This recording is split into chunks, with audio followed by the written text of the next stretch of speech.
am Patty Mendoza, and I have a tip for you. If you want to get your students to practice speaking or who have a problem or difficulty with typing on the keyboard, or hey, how about getting students to talk in a breakout room?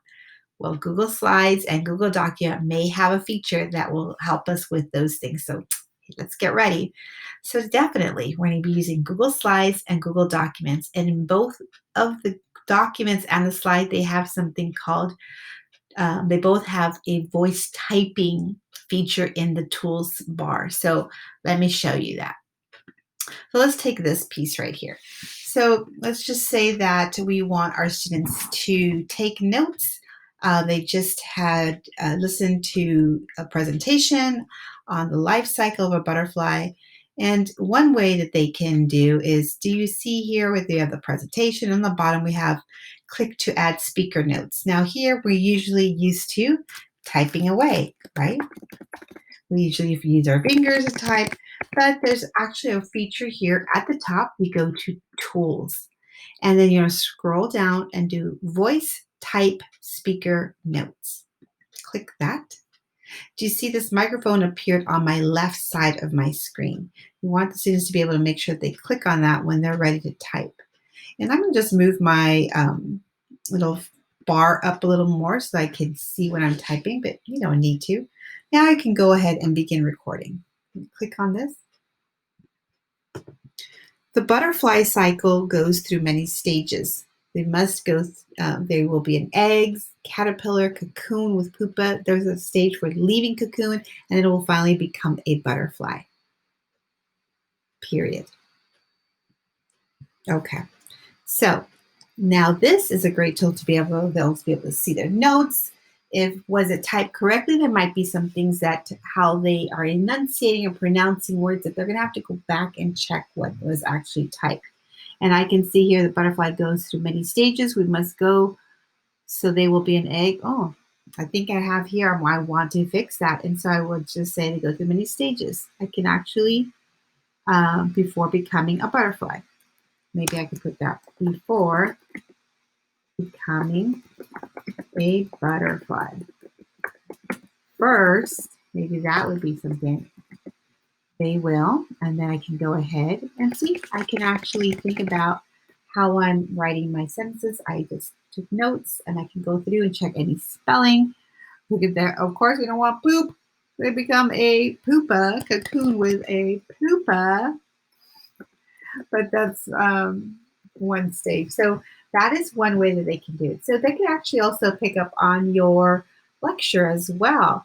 You can teach them that as they are listening to you lecture or share some information, they can actually use this feature. And later on, they can refer in their notes when they're studying. So that is the feature of, again, this was in the Google Slides, and it's under Tools and, again, Voice Type or Speak Notes. Now let's check out Google Docs.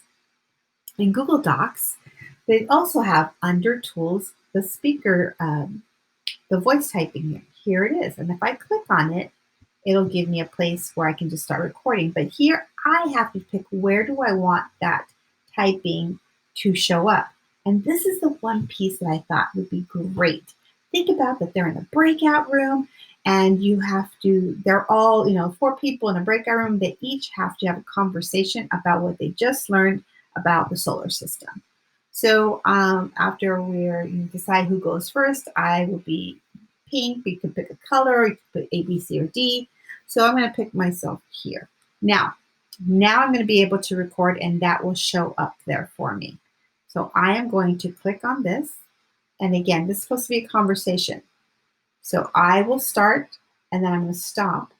And then the next person will take over. We cannot record at the same time, which is, again, the game changer here. We want to be able to listen to one another.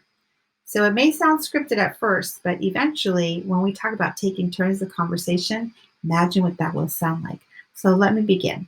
I'm going to begin. I want to type in box A.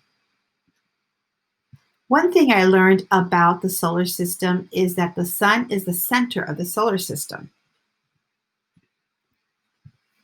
Oh, I have in a different language. That's good to know. I can go ahead and erase that. And we definitely want to make sure that our students are in the language that they need. It's normally in English, but again, you could go to tools, and I'm glad this popped up right now. And I can look for language. And I believe that I can pick it, I think it's in file. Go down to language, and I want this to be in English, United States. And this is another part of the tutorial. They can actually pick the language that they would like to do. So even if they're taking a foreign language class, they can use that. Again, that idea of second language learners, anyone who's acquiring a new language, you want them to practice in their L1, or you want them to practice in the new language that they're learning. There's a feature for that so that it can actually listen for the words in that, like detect that language. So one more time, click on this. One thing I learned about the solar system is that the sun is the center of the solar system. It can be done. And again, it may not be perfect, and they're going to have to go and figure out what it is and restart it. So the one thing I learned, and again, it goes with the enunciation, and that's how it's picking up.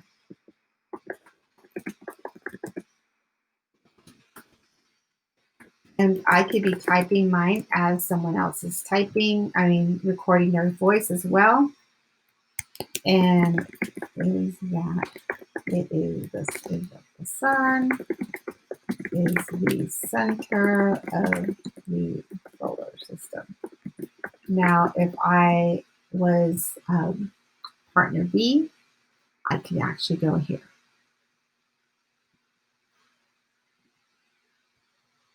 I agree with you, and I would like to add that there are 8 planets in the solar system.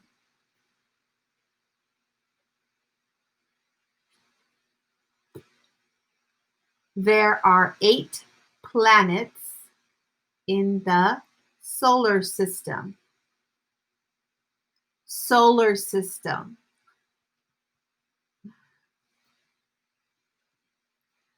But we can get this. We can do this. It may still be on the wrong language, but it's trying to pick up. It is a great tool to use. All right. Just go ahead and they can each go on and check their language as they go. Must be patient, and it does work, I promise. Hope this was helpful.